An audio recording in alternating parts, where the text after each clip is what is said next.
네, 신명기 개론 이제 첫 번째 시간입니다. 먼저 책 이름을 좀 소개하도록 할게요. 신명기에 대해서 책 이름에 대해서 소개를 할 텐데 책 이름이 엘레 하데바림이래요. 엘레 하데바림 좀 이름이 어렵죠? 자 보시면 그 전에 지금 보시면 약간 여기에 지금 막 히브리어가 이렇게 쓰여져 있는 게 보여요. 히브리어는 왼쪽에서 오른쪽으로 있는 게 아니라 오른쪽에서 왼쪽으로 있는데 이게 지금 신명기 1장 1절 말씀이에요. 엘레 핫데바림. 이 엘레 핫데바림이 그대로 히브리어 성경의 제목인 거거든요. 여러분 원래 히브리어 성경에는 제목이 없습니다. 우리가 있는 것처럼 뭐 창세기, 뭐 출애굽기 이런 제목이 없어요. 제목이 없어서 앞에 글자를 따서 그냥 제목이라고 불러요. 히브리어 성경에서는. 그래서 히브리어로 된 신명기의 1장 1절이 히브리어로 엘레 핫데바림 이렇게 시작하기 때문에 히브리어 성경에서 신명기의 제목은 엘레 핫데바림이에요. 엘레 핫데바림. 네. 히브리 정경에서의 이름이다. 그리고 뜻은 이것은 말씀들이다. 말씀들 여기 써 있죠? 이는 뭐뭐이니라 말씀이니라. 그죠? 자, 여러분. 다바르, 담임 목사님 설교 많이 들어보셔서 아실 거예요. 다바르가 히브리어로 말씀이죠. 그러니까 핫데바림, 다바르, 데바림. 여러분 원래 히브리어는요. 모음이라고 하나? 아야오요 이걸 모음이라고 하지 모음이 없습니다. 자음만 있어요. 그러니까요 대충 디귿, 비읍, 리을 이것만 맞으면 동일한 어근을 가지고 있는구나 이렇게 생각하시면 되거든요. 그러니까 이는 말씀들이다 이런 뜻이 이제 엘레 핫데바림의 뜻인 건데요. 뭐 중요하지 않아요. 자 그럼 뒤에 보니까 여기는 이건 이제 히브리어가 아니라 뭐예요? 헬라어, 그리스어예요. 자 히브리어 성경을요 기원 전에 헬라어로 번역하는 과정들이 있었습니다. 그게 왜 그랬냐면 여러분 역사 얘기를 잠깐 해볼게요. 역사 이야기를 잠깐 해보면 여러분들이 아시겠지만 북이스라엘은 아스루에 의해 패망을 합니다. 그런데 이 근동지방의 이 제국이 아스루에서 어디로 넘어가요? 바벨론으로 넘어가죠. 그 바벨론에 의해서 남유다가 멸망을 해요. 멸망을 하고 다시 바벨론은 어디에 정복이 돼요? 페르시아, 바사 왕국. 그죠? 그래서 페르시아 때, 바사 왕국 때 남유다를 다시 고향 땅으로 돌려보내줍니다. 그죠? 돌려보내주고 나서 여러분이 잘 알고 있는 광개토 대왕이 아니라 알렉산더 대왕. 그죠? 알렉산더 대왕이 이 페르시아까지, 인도까지 정복을 해요. 그죠? 그걸 헬라 제국이라고 하는데 헬라 제국이 딱 다 정복을 해요. 정복을 하고 나서 알렉산더 대왕이 일찍 죽어요. 일찍 죽으면서 이 헬라 제국이 네 덩어리로 나눠지게 되는데 그 중에서 이 보시면 이렇게 있다고 쳤을 때 여기 헐몬산 쭈르륵 해서 갈릴리 바다 쭈르륵 요단강이 가지고 사해 바다라고 했을 때 요 지역을요 맨 처음에 이집트를 기반으로 하고 있는 프톨레미 왕조라고 하는 왕조가 다스리게 돼요. 그리고 나서 나중에 이 프톨레미 왕조가 이 시리아를 기반으로 하고 있는 셀루시드 왕조한테 정복당하게 됩니다. 이만큼 정복당하게 돼요. 그러면서 이 팔레스타인 지방은 원래 프톨레미 왕조의 영토였는데 셀루시드 왕조의 영토로 편입이 되게 돼요. 그런데 문제는 뭐냐면 프톨레미 왕조는 이 이스라엘 사람들 되게 잘해줬어. 근데 이 셀루시드 왕조는 이 이스라엘 사람들 되게 막하는 거야. 잘 안 해주는 거야. 그러니까 도망가. 어디로 도망가? 이집트, 알렉산드리아라고 하는 곳으로 대거 도망을 갑니다. 그러니까 피난을 가는 거지. 많은 사람들이 피난을 가서 한 세대, 두 세대 살다 보니까 점점 히브리어를 까먹게 되는 거야. 마치 우리 재미교포들 한국 들어오면 나 한국말 몰라요. 막 이러는 거. 이런 거 똑같은 거예요. 한국말 읽을 줄 몰라요. 막 이런 똑같은 거예요. 무슨 말인지 이해하시겠죠? 그러니까 어쩔 수 없이 히브리어 성경을 이 시대, 그때 당시의 공용어인 마치 미국말처럼 영어처럼 그 당시의 공용어인 이 그리스말로 번역해야 될 필요성이 생깁니다. 그래서 히브리어 성경, 구약 성경을 이제 이 헬라어로 번역한 게 여러분 가끔씩 담임 목사님 설교 듣다가 또는 성경 아카데미 듣다가 자주 듣는 말 70인역, 셉튜아진트라고 하는 70인역이에요. 그 70인역에서의 신명기의 제목은요. 듀테로노미온이라고 하는 제목입니다. 듀테로노미온. 자, 듀테로노미온인데요. 자, 볼게요. 70인역에서의 이름이다. 그리고 그 뜻은 두 번째 율법이다 라고 되어 있는데 이게 문제가 되는 거예요. 이게 문제가 되는 건데 어떤 문제가 되는 거냐? 보세요. 신명기 17장 18절에 율법서의 등사본이라고 하는 단어가 등장하는데 이것을 오해한 거예요. 70인역으로 번역하면서. 그래서 듀테로노미온 두 번째 율법이다 라고 제목을 잘못 지은 거다 이 말이죠. 자, 신명기 17장 18절입니다. 그가 왕위에 오르거든, 그러니까 이스라엘의 왕들이 왕위에 오르거든 이 율법서의 등사본을 레위 사람 제사장 앞에서 책에 기록하여 왕이 읽게끔 하라. 왕 옆에 두라. 그런 말씀이거든요. 그런데 여기서 해석을 잘못한 거예요. 등사본의, 그러니까 이 율법서의 등사본이라고 하는 것이 신명기를 의미하는 거구나 라고 잘못 이해한 거예요. 원래 바른 이해는 뭐예요? 율법서 그 자체가 신명기예요.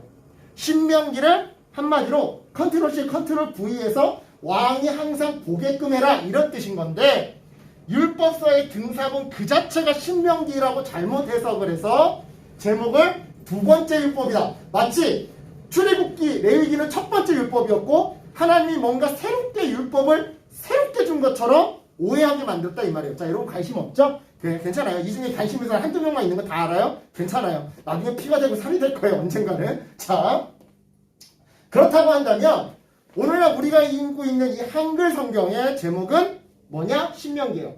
성경책이 굉장히 깨끗하죠? 이거 누구 성경이게요? 제 거예요. 관심 없죠? 네, 그래요. 그냥 얘기해봤어요. 자, 보겠습니다. 우리말 성경에서 이름이 신명기예요. 자, 그런데 아까 전에 이 70인역에서 듀테로노미온이라는 뜻이 뭐였다고? 두 번째 율법. 그러다 보니까 우리가 오해를 하는 거야. 이 신자가 새로운 신이다 라고 오해를 해요. 무슨 말씀인지 아시겠어요? 아까 전에 그 관심도 없고 재미도 없는 그 설명을 제가 왜 했냐면 바로 이거 설명하려고 한 거예요. 대부분의 한국 성도들이 물론 관심도 없겠지만 신명기라고 하면 이 신자가 새로운 신자, 신라면의 신자인 줄 알아. 맞지? 야, 새로운 신 아니냐? 매우 신. 미안합니다. 네. 제가 수학까지 한문과는 아니잖아요. 자, 괜찮아요. 그럴 수 있어요. 이해해 주세요. 자, 아무튼 매우 신, 새로운 신. 그래. 이게 새로운 신이라고 헷갈려요. 그 듀테로노미온이라고 하는 그 제목 때문에 이게 새로운 신이라고 착각하는데 그렇지가 않다라는 거예요. 자, 보겠습니다. 이 신자는요, 새로운 신이 아니라, 그리고 매우 신이 아니라 편신자입니다. 펴다. 그리고 다시라고 하는 뜻도 있어요. 옥편을 찾아보면 펴다 또는 다시라는 뜻도 있어요. 그러니까 펴다, 다시 펴다. 뭐를? 명령을 다시 펼쳐본 기록이다 이 말이에요. 무슨 말이냐? 기존에 있던 명령을 다시 되풀이해서 펼쳐놓은, 해석해놓은, 이해하기 쉽게 다시 해석해놓은 그 기록물이란 뜻이지, 새롭게 출애굽기 레위기는 예전 거였고 이제 신명기는 뭔가 새롭게 주어진 두 번째 율법서야 이런 뜻이 아니다 이 말이에요. 이해하시겠죠? 자, 이야기를 하는 이유는 뭐냐면요, 신명기는요 읽다 보면 레위기랑 비슷한 점도 있어요. 똑같이 반복되는 것도 있어요. 그런데 레위기랑 조금 다른 것들도 있어요. 다른 것들도 있는데 그 다른 것이 있는 이유는 예전에 레위기랑 출애굽기는 이제 끝났고 이 신명기가 새롭게 주어진 두 번째 율법이고 그래서 옳기 때문에 그런 것이다. 이게 아니라 첫 번째 율법이었던 출애굽기와 레위기를 다시 되풀이해서 해설해 놓은 기록물이기 때문에 이전 거와 똑같은 것도 있지만 약간 차이가 있는 것도 보이더라 이 말이에요. 이해하시겠죠? 오늘 가장 중요한 어려운 내용은 이거예요. 나머지는 이제 어려운 내용 없어요. 네. 자, 즉 이전 출애굽기와 레위기와 민수기에 흩어져 있던 율법 버전 1.0을 모아서 업그레이드 해놓은 율법 버전 1.1이 신명기다 이 말이에요. 무슨 말씀 이해하시겠죠? 이렇게 이해하는 게 우리 이과 출신 남자는 이해가 굉장히 잘 된다고. 무슨 말인지 알겠지? 그러니까 버전 2.0이 아니야. 버전 2.0은 예수님의 계명이야. 이해하시지? 응. 버전 1.0에서 업데이트해서 1.1 된 게 신명기다 이 말이에요.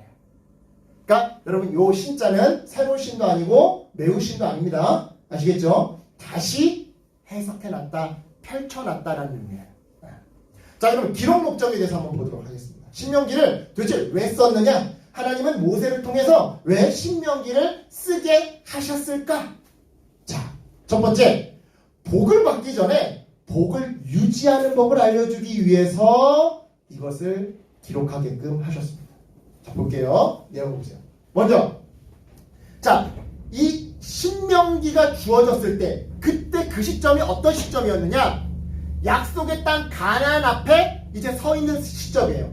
그런데 그 가나안 땅에 서 있는 그 시점에 가나안 땅에 이제 강만 건너면 들어가는데 그 강 앞에 서 있는 것은 출애굽 1세대가 아니라 2세대더라 이 말이에요. 자, 보시면 애굽을 탈출했어요. 홍해를 건너가지고 쭉 와서 시내산에서 레위기 율법 받고 이제 어떻게 됐습니까? 쭉 광야에서 유랑 생활해요. 이게 민수기죠. 이걸 끝내고 여기까지 온 거야. 느보산 자락, 모압 평지. 여기까지 왔을 때 이제 신명기가 주어진 거예요. 즉, 요게 이제 갈릴리 바다고, 요게 요단강이에요. 요단강, 요게 사해인데, 요 요단강만 건너면 이제 가나안인 거야. 이제 약속의 땅, 우리가 아브라함 할배 그때부터 받았던 그 약속의 땅에 이제 들어가려고 딱 이 강만 건너면 돼 있는 그런 상황인데, 지금 요 앞에 서 있는 사람들은 홍해를 건넜던 사람들이 아니라 이 광야에서 태어나고 자란 출애굽 2세대더라 이 말이에요. 자, 보겠습니다. 이스라엘은요 40년에 걸친 긴 광야 유랑 생활을 끝내고 약속의 땅으로의 진입을 목전에 두고 있는 상황이었습니다. 그러나 약속의 땅 앞에 서 있는 사람들은 출애굽 1세대가 아니라 6월절 어린 양의 기적을 체험하고 홍해의 기적을 체험했던 그 출애굽에서 태어나고 자란 출애굽 1세대가 아니라 광야 유랑 생활 가운데 태어나고 자란 출애굽 2세대더라 이 말이죠. 자, 광야 여정 동안 출애굽 1세대는요 불평과 불신으로 야 막 다 불평이야. 아웃어 막 고기 먹고 싶어 막 승질내고 막 성깔내고 막 노 막 이러고 그지? 그죠? 여러분 다시 말씀드리지만 이 그림들을 허투루 보지 말아주세요. 이 그림을 셀렉하기 위해서 제가 진짜 얼마무시한 고생을 하거든요. 자, 보겠습니다. 자, 불평과 불신을 일관했어요. 그럼으로써 하나님과의 언약 관계를 계속 깨뜨렸어요. 자, 우리가 다음 시간에 한 번 더 좀 자세하게 보겠지만 제가 전에도 여러 번 말씀드렸죠. 언약은 뭐다? 약속인데 약간 요런 거야. 요런 거. 이걸 로마인의 약수라고 제가 예전에 설명드렸었죠. 로마인의 약수는 뭐예요? 내가 놓고 싶어도 얘가 안 놔주면 못 놔. 근데 문제는 놓는 건 나야. 맨날. 자, 나는 하나님께 순종. 하나님 나에게 뭐를 약속하셨어요? 땅과 자손. 오늘날로 얘기하자면 공동체입니다. 자손은 오늘날로 보자면 생각을 해봐. 복음을 전하기 위해서 결혼을 안 하는 사람도 있고 또 정결한 삶을 위해서 고자가 되는 사람들도 있대. 고린도전서를 보니까. 그럼 그런 사람들 애를 어떻게 낳아? 그지? 그러니까 여러분 자손을 문자 그대로 자손으로 이해하면 안 돼요. 공동체로 이해하셔야 되는 거예요. 신약시대에서는. 이해하시겠죠? 어쨌든 하나님은 우리에게 땅과 자손과 또 보호와 축복의 통로로 사용하시겠다라고 하는 약속을 주셨어요. 그럼 우리는 뭐를 약속하는 거예요? 순종. 근데 우리는 순종을 하고 안 해. 그래도 하나님은 어쨌든 어느 정도는 끌고 간다 이거지. 삼손 생각해봐. 하나님은 삼손에게 강한 능력을 약속하셨어. 삼손은 그러면 하나님한테 뭐 해야 돼? 나신으로서 거룩하게 살아가고 이스라엘의 사사로서 순종하며 살아가야 돼. 근데 맨날 삼손은 나라고 하는 건 관심 없고 자기 여자밖에 관심 없어. 굿, 예뻐, 뷰티풀 막 이거밖에 관심 없어. 술을 마셔, 막 이거밖에 관심 없어. 그래도 일단 하나님 어느 정도는 끌고 간다고. 이해하시겠죠? 자, 이 언약 관계를 계속 깨트리는 거예요. 계속 깨트려. 잘못했습니다. 아씨 또 짜증나. 잘못했습니다. 아씨 또 짜증나. 이해하시겠죠? 이해하시겠죠? 자, 그로 인해서 여호수아와 갈렙을 제외하고는 1세대 중 단 한 사람도 약속의 땅에 들어가지 못하게 되고 광야에서 나고 자란 2세대가 지금 요 목전 앞에 서 있는 것이었다 이 말이에요. 그런데 율법을 다시 배워야 돼요. 그런데 출애굽 2세대들은요 1세대와 달리 부모 세대가 시내산에서 하나님과 맺었던 언약식을 경험해보지 못했고요. 자, 다시 한번 부모님 세대는 뭐를 경험했다고요? 여기서 6월절 어린 양 사건 경험했고 홍해의 기적, 물이 갈라지는 것을 경험했고 신의 산에서 하나님이 임재해가지고 백성들과 함께 언약식을 맺었던 그거를 다 부모 세대는 경험했어. 그런데 이 세대는 여기서 나고 자랐다고. 그러니까 이 과정을 경험을 못한 거야. 이해하시겠어요? 경험을 못한 거죠. 경험해보지 못했어요. 그로 인해서 언약 규정들에 대해 잘 모르는 거예요. 당사자가 아니까, 1세대가 아니니까. 그러니까 한마디로 얘네들한테 율법을 라떼라고, 라떼. 야, 너 민주화 운동 해봤어? 너가 한강의 기적 경험해봤어? 우리 아버지 맨날 참으러 가면 저 아파트 내가 줬어. 우린 몰라. 우린 그런 경험 안 해봤어. 우린 중고등학교 때 그런 알바 안 해도 학교 다니기에 충분했었고, 그죠? 우린 태어났더니 이미 한강의 기적 다 끝났어. 무슨 말인지 이해하시겠죠? 엄마 아빠들은 홍해의 기적 경험하고 신의 산에서 언약식 체결해서 그 언약을 직접 들었어요. 근데 그 자녀들은 직접 들은 세대가 아니라고. 무지한 거예요. 잘 모르는 거예요. 당사자만큼 알지는 않는 거예요. 엄마 아빠한테 전해 들은 거지 자기네들이 직접 들은 내용이 아니다 보니까 잘 모르는 거예요. 따라서 모세는 출애굽 2세대에게 신의 산에서 받은 율법을 다시 가르쳐야 했던 거예요. 다시 복습을 할 필요가 있었던 거예요.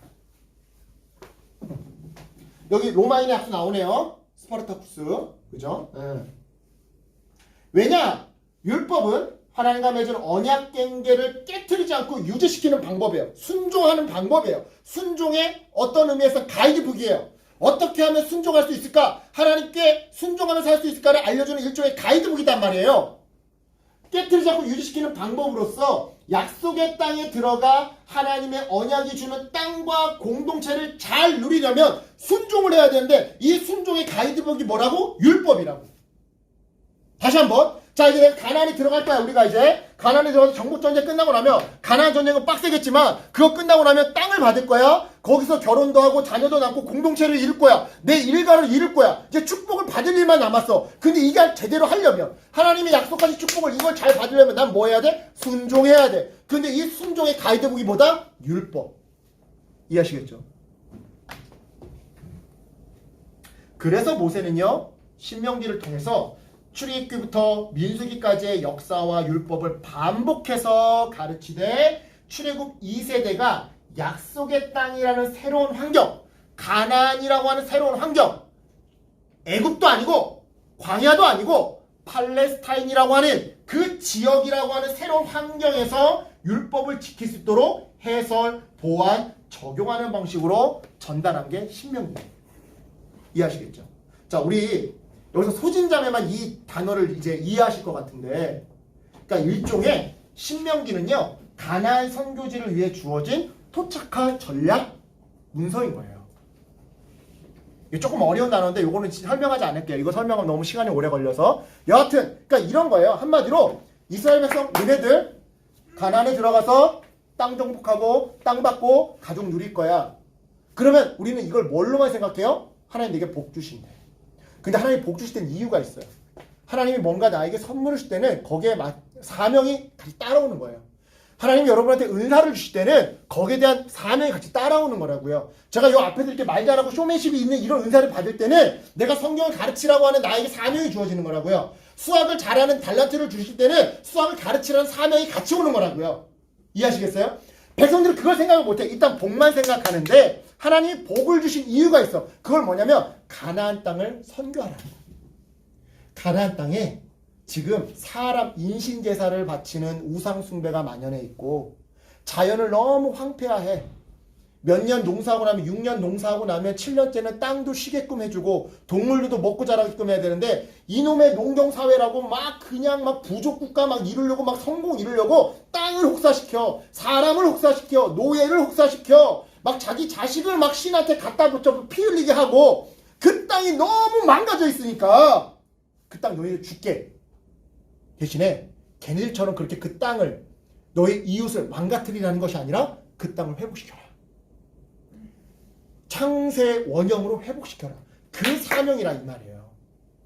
그러니까 일종의 이 출애굽 2세대는 선교사인 거야. 선교사.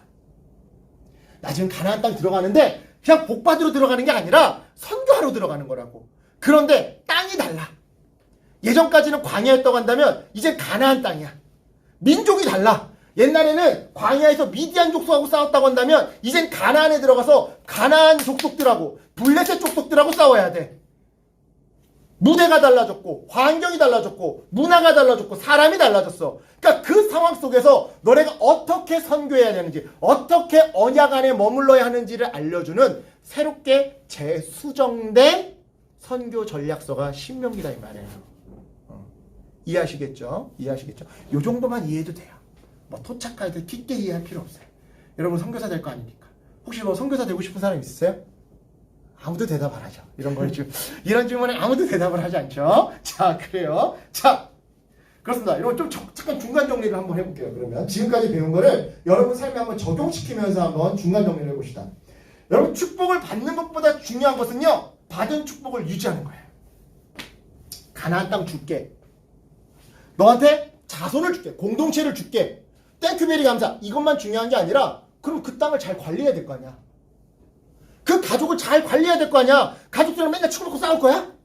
땅이라고 받았는데 그 땅에서 맨날 그 땅 땅을 뭘로 눌러야 되나? 아무튼 그 땅 황폐하게 만들 거야? 아니잖아. 여러분이 마트에 가서 신선한 야채 엄청 잘 샀어. 냉장고 없으면 아무 소용 없는 거잖아. 냉장고 없으면 집에 갖다 놓으면 그냥 물러 터져가지고 금방 썩지. 여러분 축복을 받는 것보다 중요한 것은요, 받은 축복을 유지하는 거예요. 유지하는 거. 무작정 과일 사과 나 좋아한다고 사과 2박스 사는 게 좋은 게 아니라니까? 그 사과 2박스를 신선하게 유지하는 게 관건이지. 마찬가지로 결혼을 하는 것보다 중요한 것은 결혼 생활을 유지하는 거예요. 제 은사 목사님이 제가 결혼할 여자가 생겼습니다. 그랬더니 자신 있냐? 그러는 거야. 너가 그래도 전도사인데 그렇게 막 SNS 카톡에 그 카톡 프로필 사진에 둘이 나란히 찍었는데 만약 결혼 못하면 어떻게 할 거냐 이거지. 네가 전도사인데 너 자신 있냐? 자신 있습니다. 그래? 결혼식은 어떻게든 해. 빚을 내서도 하고 어떻게든 해. 중요한 거는 결혼 생활을 유지하는 건데 결혼 생활을 유지할 경제적 자신이 있니? 인격적 자신은 있니? 이런 거 물어보셨단 거야. 너 자신 있니? 그분이 나한테 결혼은 어떻게든 해. 중요한 건 결혼 생활을 어떻게 유지하냐. 마찬가지예요, 여러분. 결혼은 어떻게 해요? 스드메 어떻게든 대출 받아서 할 수 있어. 예식장? 저기 빨간 날 잡으면 대관료 공짜야. 아니면 30%밖에 안 내고 휴일날 예식장 잡으면 결혼식은 어떻게든 한다니까. 집도 어떻게든 구한다니까 대출 받아서. 문제는 그 대출 이제 어떻게 갚을 건데 살면서. 그리고 살면서 어떻게 안 싸우고 살 건데. 계속해서 얘기해 볼까요? 차를 사는 거 중요해요. 그런데 차를 사는 것보다 더 중요한 건 차를 어떻게 유지할 거냐. 차 유지비를 어떻게 감당할 거냐. 아유 벤츠 몰고 싶지. 누가 안 몰고 싶어. 남자의 로망이지. 나는 그 람보 있잖아. 람보. 그렇지. 황소. 그것도 우라칸. 꾸렁하고서 주여. 그리고 요즘에 EV6. 독수리 날아가는 모습 같아. 얼마나 멋져. 중요한 건 내가 감당 못해. 기름값 어떻게 감당할 건데. 차 한 번 고장나면 그 수리비 어떻게 감당할 건데. 무슨 말씀인지 아시겠어요? 여러분 인생은요, 세우는 것과 유지하는 것의 연속이에요. 여러분이 취업을 했어요. 직장 생활을 어떻게 유지할 거냐. 대학에 들어갔어요. 대학 생활을 어떻게 유지할 거냐. 학점을 어떻게 유지할 거냐. 내가 결혼을 했어요. 결혼 생활을 어떻게 유지할 거냐. 내가 개인 사업체를 하나 냈어요. 장사를 시작했어요. 그 장사를 어떻게 유지할 거냐. 세우는 것과 유지하는 것의 연속이에요. 여러분 인생은. 그런데 세우는 건 어떻게 세운다니까요. 문제는 유지하는 게 문제예요. 그게 중요해요. 그래서 여러분 축복을 받기 전에 우리는 축복을 유지하는 방법을 배우고 익혀야 되는 거예요. 사과 2박스 사기 전에 냉장고 괜찮은 거 갖다 놔야 되고요. 결혼하기 전에 내가 결혼할 만한 정말 준비가 되는지 내 인격을 점검해야 되는 거고요. 차 사기 전에 내가 얼마나 차를 잘 관리할 수 있는지 그것부터 점검해 봐야 되는 거다 이 말이에요. 물론 우리는요, 내 앞길을 가로막는 장애물을 만났을 때 그 장애물을 단칼에 자르는 칼, 그게 능력이 되었든 물질이 되었든 나의 인맥이 되었든 가방끈이 되었든 그거를 먼저 만들어 놓으려고 합니다. 또는 그걸 기도로 구합니다. 주님, 내가 난관을 만났는데 돈 300이면 해결될 것 같아요. 300만 주시옵소서.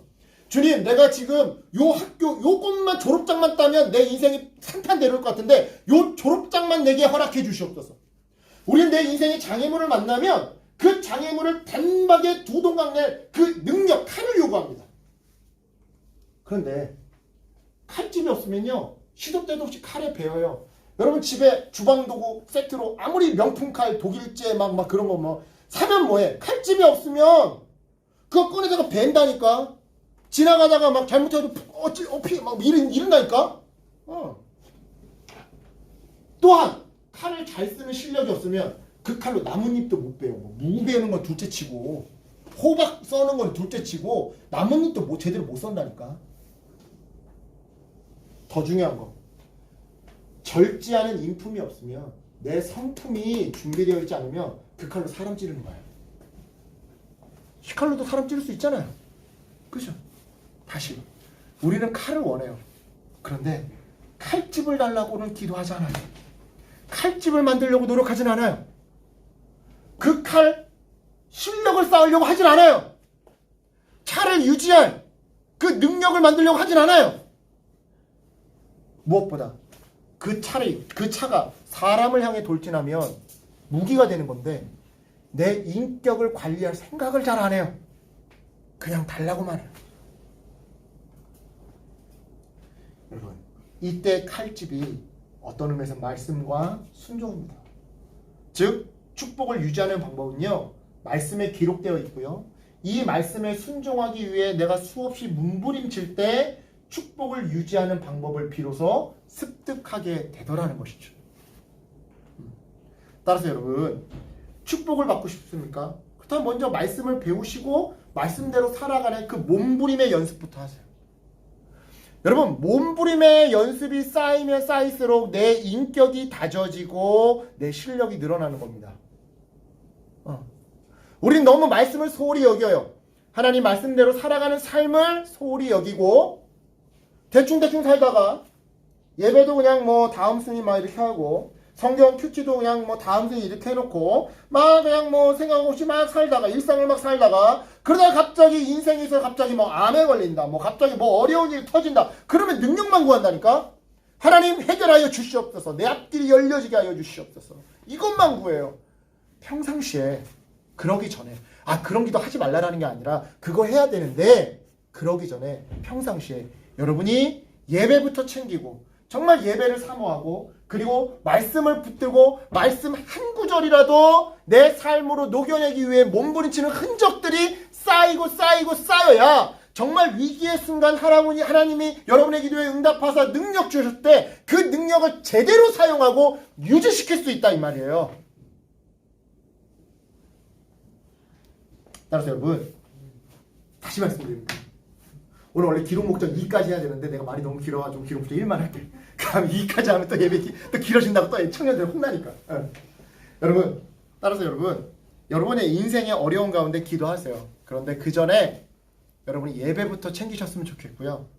큐티, 제가 여러분한테 어려운 성경 공부하자고, 더군다나 코로나 기간이기 때문에, 시기이기 때문에 막 성경 공부하자고 토요일날 오라고 막 이런 거 안 하잖아요. 대신에 아침에 여러분 제가 올려드린 큐티라도 좀 꾸준히 해보세요.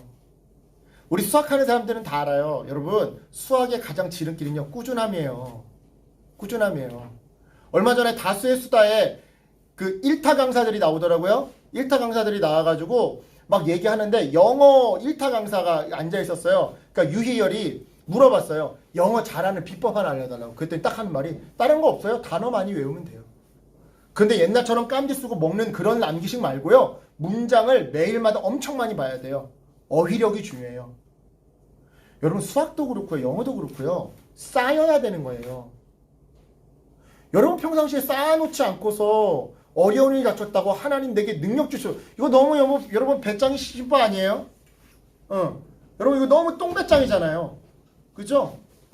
여러분 너무 똥배짱이에요. 여러분 너무 똥배짱이고요. 여러분 평상시에 쌓아가세요. 평상시에 쌓아가세요. 말씀을 읽고 예배부터 챙기세요. 그래서 정말로 절체절명 위기의 순간 하나님께 능력 구하고 그 능력 받았을 때 그 능력을 유지하는 축복을 받는 것보다 유지하는 것에 능한 그래서 한 번 받은 축복은 절대 빼앗기지 않으리. 그치? 한 번 받은 축복은 절대 빼앗기지 않고 여러분 삶에 두고두고 누리시는 그런 복된 인생 되시길 주님의 이름으로 축원합니다. 아멘. 기도하겠습니다. 하나님 감사합니다.